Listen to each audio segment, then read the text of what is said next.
Jeg skal beregne de variable enhedsomkostninger for et stykke fitness, og jeg har så taget udgangspunkt i det skema, vi kan se her.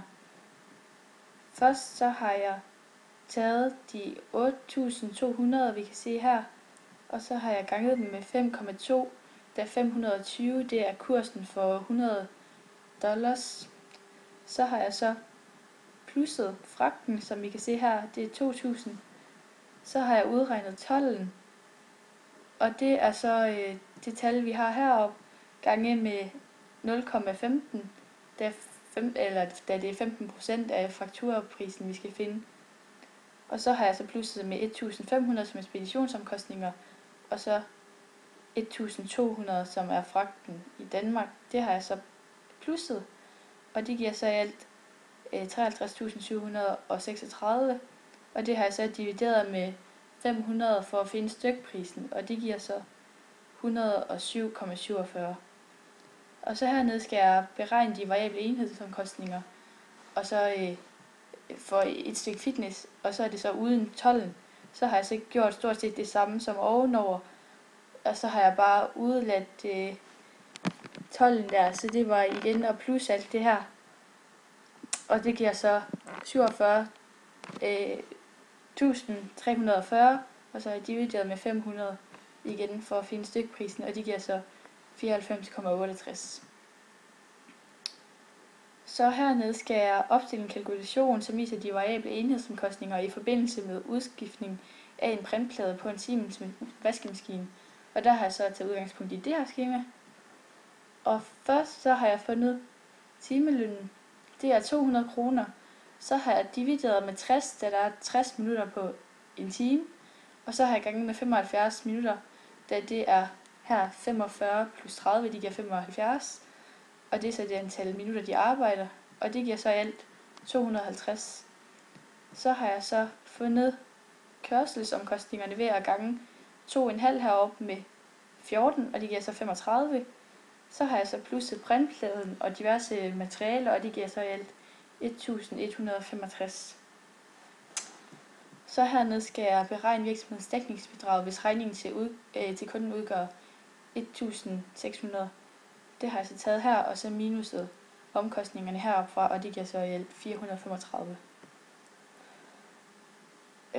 Så hernede har jeg først fundet anskaffelsessummen, som er de 820.000 her.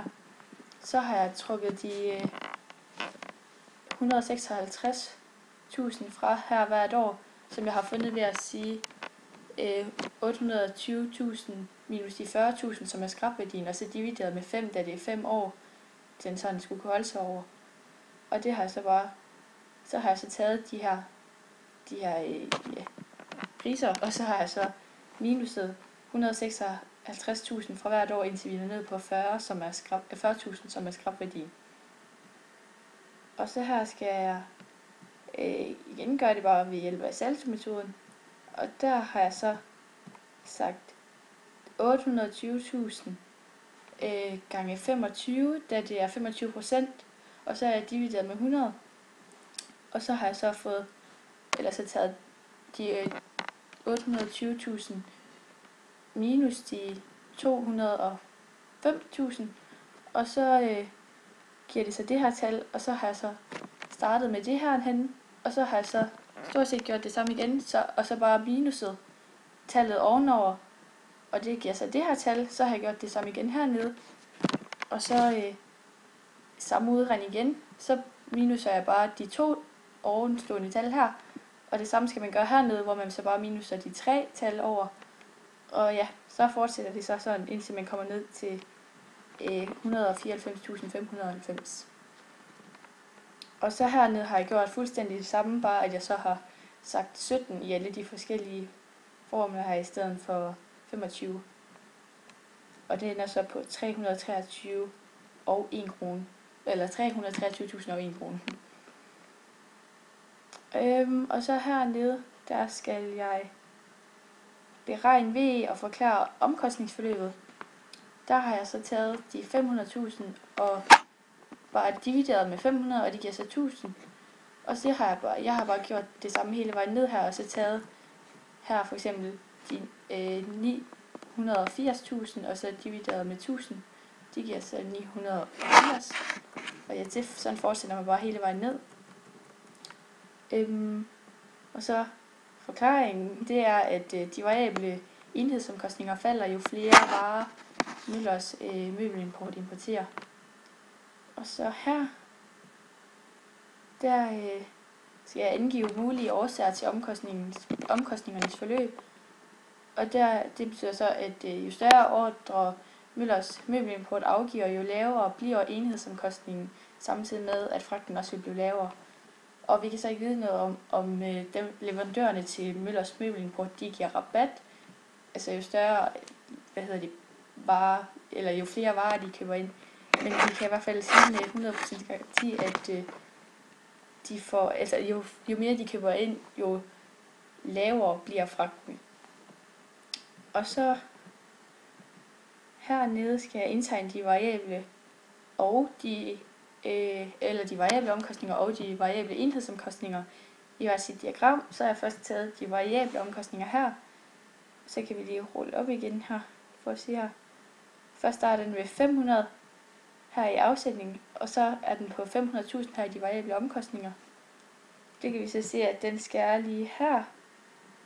Og så slutter den så ved de 3.500 her, og så ved 350.000, eller 350, tror jeg det var.